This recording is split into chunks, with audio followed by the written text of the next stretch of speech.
Mi hijo me culpó por el divorcio. Solo años después descubrió la verdad.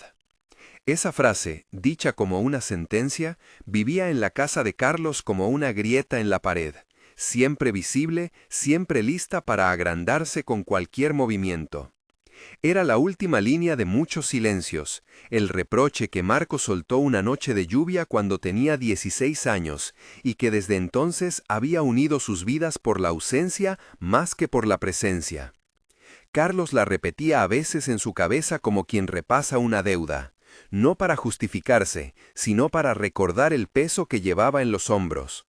Marco había crecido convencido de que su padre se había ido por elección, que la huida había sido un acto egoísta que había dejado a su madre con la factura de la soledad. Esa confianza en la verdad simplificadora fue el refugio de un chico herido. Culpar a alguien ajeno al dolor de uno le daba a Marco una razón, un blanco sobre el que lanzar la rabia para no mirar otras fragilidades. La casa de Carlos a los 40 era pequeña y ordenada, con el carácter de los hombres que han aprendido a medir sus gestos para no romper lo que queda en pie. Había cuadros, pocos libros, una taza en la mesa que siempre olía a café frío y un armario donde guardaba correspondencia antigua sin abrir. Por fuera, la ciudad seguía con su prisa. Por dentro, había tardes que se parecían a cielos grises, silencios largos, la radio a bajo volumen, manos que buscaban algo que no sabían nombrar. Esa tarde de invierno en que todo cambió otra vez, la lluvia golpeaba el ventanal con un ritmo que parecía medir el tiempo. Carlos abrió la puerta para recibir una caja que le habían dejado en el rellano. Era una caja de cartón sencilla, sin más remitente que el nombre de su hijo. Dentro, envuelta en papel de seda, había una fotografía y un sobre amarillo marcado a mano. Para Marco, no abrir. La misma frase que Marco había pronunciado años atrás, ahora escrita, mudaba su ironía. Carlos sabía que abrir ese sobre no le correspondía, pero la foto no era cosa suya.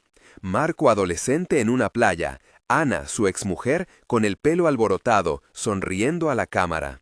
La foto era de otra época, de una intimidad que pertenecía a los que alguna vez fueron uno. Siempre le dolió verlos juntos, no por envidia, sino porque le recordaban lo que se le escapó de las manos. Esa insignificante entrega disparó un recuerdo, no la foto en sí, sino el gesto de dejar la caja en su puerta, el acto de devolver lo que había sido suyo. Una invitación, involuntaria o no, a volver a mirar. Flashback. Habían sido noches de discusiones largas, palabras que se curaban con distancias, promesas que no se sostuvieron.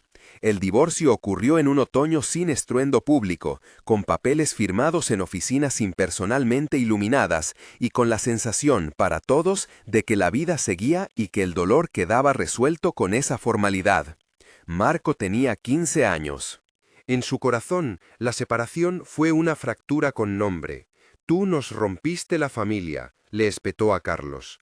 La frase quedó clavada. Cuando uno observa desde fuera, quizá habría visto señales, llamadas a horas indecentes, facturas pagadas sin reconocimiento, mensajes borrados. Pero para Marco, la ausencia era una verdad completa. Para Ana, la reconstrucción diaria era otra clase de batalla. Horarios de trabajo, noches dobladas en soledad, la ciudad como un ruido de fondo que no consolaba. Para Carlos, la partida había sido un acto de huida y, a la vez, una acumulación de pequeños sacrificios que nadie o casi nadie supo leer. Durante esos años, Carlos se refugió en el trabajo. No porque quisiera construir una vida de éxito, sino porque el trabajo le permitió ocupar las manos y la mente. Había viajes, llamadas que no devolvía por cansancio o por orgullo y visitas escasas a Marco que no saldaban la cuenta del abandono. No justificaba su ausencia, confesaba en voz baja que muchas veces dejó pasar el momento de pedir perdón por temor a que la petición sonara falsa.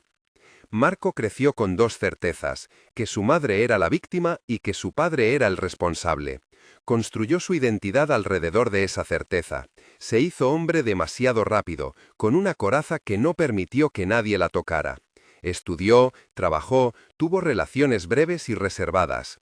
En las pocas veces que se vieron, los encuentros fueron ceremonias de distancia, saludos contenidos, café frío, miradas que medían cuánto podían acercarse sin romper el acuerdo tácito de no hablar de aquello que dolía. Entre ellos hubo gestos a escondidas, pequeñas pistas que Marco interpretó según su propio mapa emocional. Una tarjeta por cumpleaños, con la firma casi ilegible, una transferencia bancaria con un concepto lacónico, una entrega anónima de libros.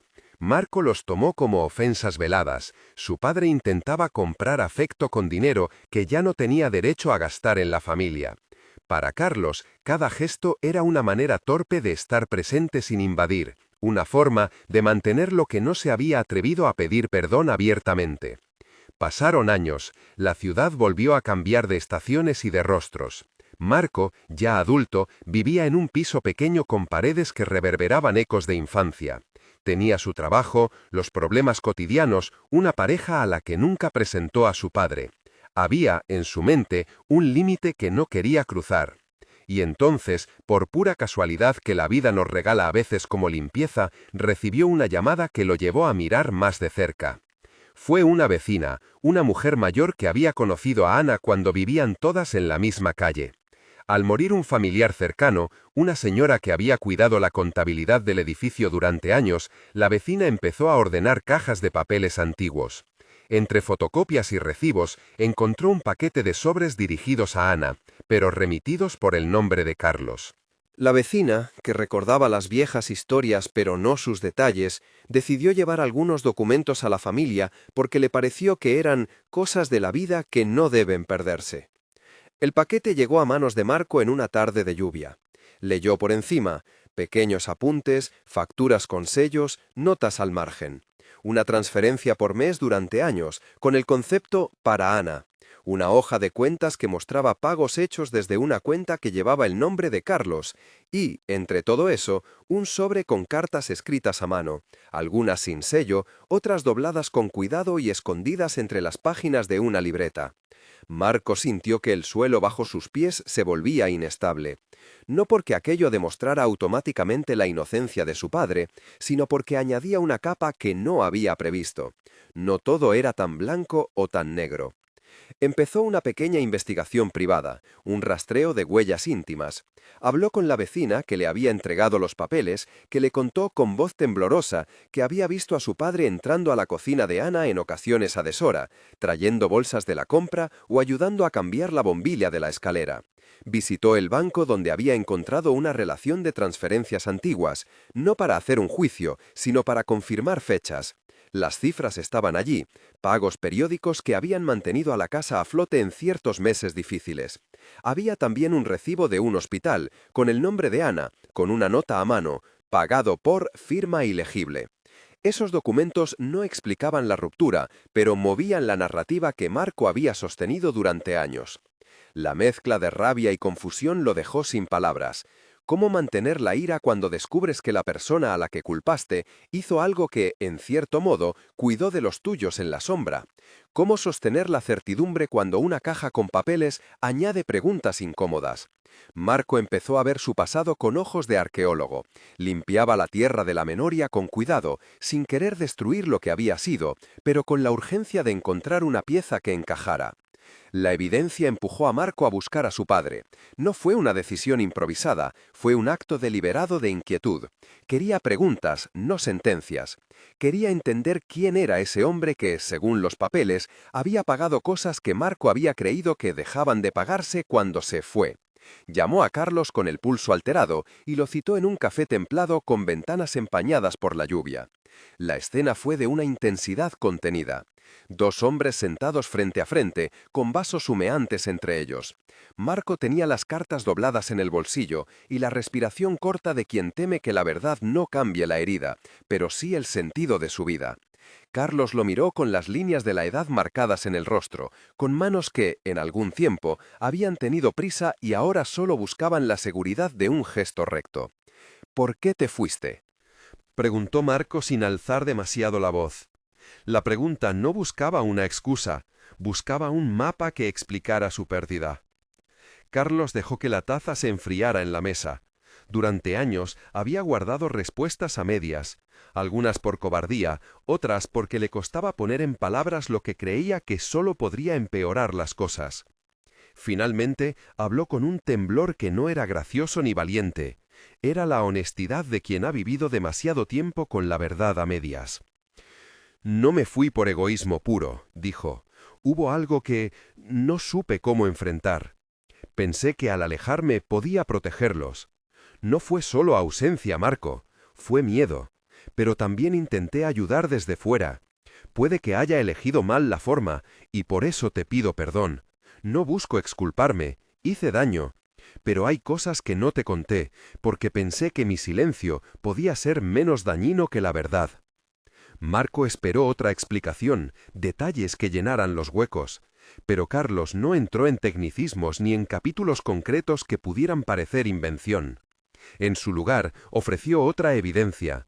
Cartas que nunca habían llegado, recibos de pagos a nombre de Ana, mensajes con números de referencia y notas pegadas en una agenda con instrucciones sobre cómo ayudar a distancia. Sacó de su mochila una carpeta con los papeles que Marco había encontrado en la casa vecinal, pero ampliados, registros, transferencias, una lista de cuentas donde su firma aparecía, una carta que no era para la vista de nadie y que expuso con voz débil. La carta decía en parte: «Si alguien leyera esto, que sepa que nunca dejé de pensar en ustedes. No quise derramar sobre vosotros mis problemas porque temía que os arrastraran conmigo. Lo intenté de otra manera, no es excusa, es mi torpe manera de cuidar». Marco la leyó, y en cada línea hubo una dosis de sorpresa, de disgusto y de ternura inesperada. No era un acto redentor, era un gesto humano. Alguien que deja pagar facturas y a la vez se va, ¿cómo debe interpretarse? La mente quiere respuestas rápidas, pero el corazón pide tiempo. Durante años, Marco había edificado su verdad sobre la base de lo visible: la casa vacía, las camisetas que dejaron de colgar, las cenas sin un lugar más. Esos hechos seguían siendo ciertos, pero ahora la nueva evidencia colgaba como una cortina translúcida entre el pasado y el presente. No desmentía todo, pero desafió la simplicidad de su juicio. El primer momento tras la lectura fue un silencio pesado. Las gotas de lluvia golpeaban el cristal del café como si marcaran los compases de una obra que había perdido el director.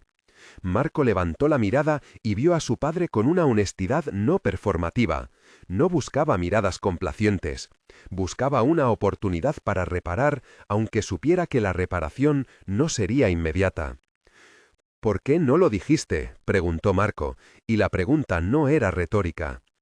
«Porque pensé que si lo decía, me pediríais que quedara», respondió Carlos, «y no tenía la fuerza para quedarme sin cambiar. Creí que mi presencia empeoraría las cosas. Y además había cosas que no podía explicar sin poner en riesgo a otras personas. No fue noble, fue cobarde en muchas formas». La conversación se llenó de matices. Hablaron del orgullo, del miedo a humillar, de la sensación de que pedir perdón a veces suena a llave que cualquiera puede usar de forma deshonesta. Marco recordó la adolescencia, los reproches, su propio silencio de años, la manera en que eligió mantener la distancia como forma de protección. Carlos, por su parte, relató noches en las que dejó la puerta entreabierta, paquetes en el felpudo, mensajes borrados por no querer forzar un encuentro que interpretaba como rechazo. No hubo absolución súbita, las palabras no borraron años de construcción de imagen, pero la conversación abrió una rendija. La verdad, que había permanecido oculta, comenzó a deshacer el tejido de certezas que sostenía la ira de Marco. La nueva imagen no exculpaba del todo, pero humanizaba. El padre no era un villano, sino un hombre con errores, decisiones torpes y alguna forma de cuidado clandestino. Fuera del café, la ciudad seguía con su indiferencia habitual. Marco caminó unos metros en silencio, con las cartas en el bolsillo. La lluvia había limpiado el aire, lo que no limpiaba era el dolor que permanecía, pero la claridad nueva le dio una sensación de posibilidad, como quien encuentra un mapa donde antes había solo una pared. Regresaron a casa de Carlos esa noche. La casa parecía más pequeña de noche, y las manos de Carlos temblaban cuando preparó un té. No era un gesto teatral, era un acto doméstico que, por su sencillez, tenía la fuerza de un pacto. Se sentaron uno al lado del otro en una mesa con una luz cálida. No había espectadores. Había, sin embargo, todo el peso de los años en la forma en la que cada uno defendía su verdad. «Necesito tiempo», dijo Marco. Aceptó de modo implícito que algo había cambiado, pero dejó claro que no se trataba de un perdón instantáneo. Carlos asintió. No exigió más. En su rostro, Marco vio el rastro de noches en vela, de decisiones que habían marcado el pulso de su vida. En su voz, un deseo genuino de enmendar, aunque supiera que esa enmienda sería lenta. Los días que siguieron fueron de una extraña cotidianidad. No se lanzaron a abrazos con la convicción de quien cierra una deuda, sino que pusieron en marcha pequeños gestos de reparación. Llamadas que devolvían respuestas, mensajes que ya no se borraban, una invitación a comer que Marco aceptó sin drama. Carlos hizo cosas prácticas, ayudó a Marco a arreglar una puerta del piso, se ofreció a acompañarlo al banco para resolver un papeleo sencillo que Marco había postergado por falta de tiempo. Nada épico, todo significativo. La verdad que emergió no curó todas las cicatrices, pero transformó la narrativa de abandono en algo más complejo. Comprender eso no transformó el resentimiento en gratitud de inmediato, pero sí lo desplazó hacia una región más humana. Marco empezó a ver a su padre como alguien que había intentado sostener la familia a su manera, equivocada tal vez, pero de algún modo presente. La carga de la culpa que había depositado exclusivamente sobre Carlos empezó a dividirse con la compasión por las decisiones difíciles de un adulto que, en su tiempo, creyó estar protegiendo. La vida siguió con su mezcla de rutinas y pequeñas rupturas. Hubo retrocesos, días en que Marco se encerraba en su propio enojo y le costaba creer en la evidencia. Episodios en los que la memoria de la adolescencia lo atacaba con fuerza. Y hubo avances, cenas en familia a las que asistían con cautela, conversaciones que funcionaban como parches honestos y la aparición de gestos de cuidado auténtico que no parecían forzados.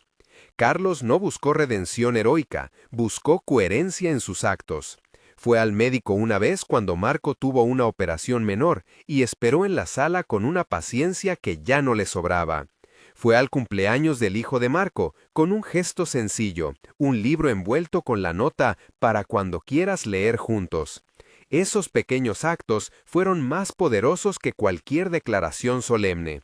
La verdad tardó en calar, porque la confianza se reconstruye con tiempo, con consistencia. Marco no cambió de opinión de la noche a la mañana. Guardó sus distancias cuando lo necesitó y luego permitió acercamientos cuando lo sintió necesario. Entre los dos se instauró un nuevo pacto. Ya no habrían secretos que se sostuvieran por omisión. Y cuando la presión emocional aumentó, ambos acudieron a conversaciones sinceras donde se nombraban los errores. Una vez, después de un episodio donde la tensión resurgió por un comentario mal interpretado, Marco se quedó solo en la habitación de su padre a medianoche. El reloj marcaba horas que parecían más para pensar que para dormir. Escribió una carta que no entregó al momento, pero que leyó en voz alta para sí mismo. «Te culpo y te perdono a partes iguales, no porque lo exijas, sino porque al mirar veo que no supe ver antes». La carta fue un ejercicio personal, un comienzo de desarme. La historia, contada así, no es un manual de reconciliación fácil, es una narración de la forma en que la verdad, cuando aparece, no borra el pasado, pero sí lo reinterpreta. La caja de papeles, la libreta, una vecina compasiva y un café con lluvia fueron los elementos que permitieron una relectura necesaria. La revelación no fue un milagro, fue el resultado de pequeños rastros acumulados que señalaron otra posibilidad. De vez en cuando la casa se quedaba en silencio y la ciudad fuera parecía ajena, Carlos se sentaba a mirar una foto que había en la mesa.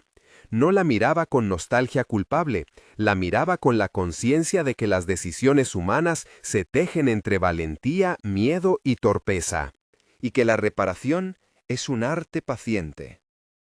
En los meses siguientes hubo más pruebas de esa nueva forma de presencia. Carlos acompañó a Marco a una reunión importante cuando él no pudo faltar. Se ofreció a cuidar la casa cuando Marco tuvo que desplazarse por trabajo. No eran actos grandilocuentes, eran la constancia, la diferencia entre decir «lo siento» y demostrar que se ha decidido no repetir lo que dolió. La noche en que Marco encontró el sobre con «no abrir» fue una metáfora. Su vida había estado marcada por instrucciones que le pedían no mirar, no indagar, no remover. Abrir la caja con papeles fue al final aceptar la complejidad. Y al aceptar esa complejidad, Marco encontró una libertad, dejar de ser el custodio único del reclamo para permitir que la verdad reconfigurara su historia. No todo se cerró con un apretón de manos. Hubo, sin embargo, un gesto final que marcó un nuevo comienzo. Una tarde de domingo, cogidos de la mano con la torpeza de dos adultos aprendiendo a sostener el pasado, fueron a la playa donde, años atrás, había una foto. No fue una celebración, fue una caminata sin pretensiones. Marco recogió una piedra, la dejó en la orilla y dijo sin grandilocuencias: «No sé si podemos olvidar, pero quiero intentar entender». Carlos respondió con un silencio que era un sí. La historia termina, por ahora, en una mesa con 2 tazas de té, con papeles ordenados en un cajón que ya no sirven de prueba, sino de memoria. Marco no dejó de sentir el dolor de su adolescencia. Carlos no dejó de sentirse culpable por las ramas que se rompieron en su familia. Pero juntos iniciaron la reparación con pasos modestos y sinceros. Una visita, una llamada contestada, una carta leída en voz alta. Si esta historia te ha tocado, quédate y piensa. ¿Qué harías si descubrieras que todo lo que creías sobre un ser querido no es todo lo que hubo? ¿Preferirías mantener la certeza protectora o abrir la caja y arriesgarte a una verdad que complica, pero también libera? Comparte en los comentarios si alguna vez encontraste una verdad dormida que cambió tu mundo, y cómo la enfrentaste. Tu experiencia puede ayudar a alguien que hoy sostiene una acusación con firmeza, sin saber que la realidad a menudo tiene matices que la ternura y la paciencia pueden llegar a revelar.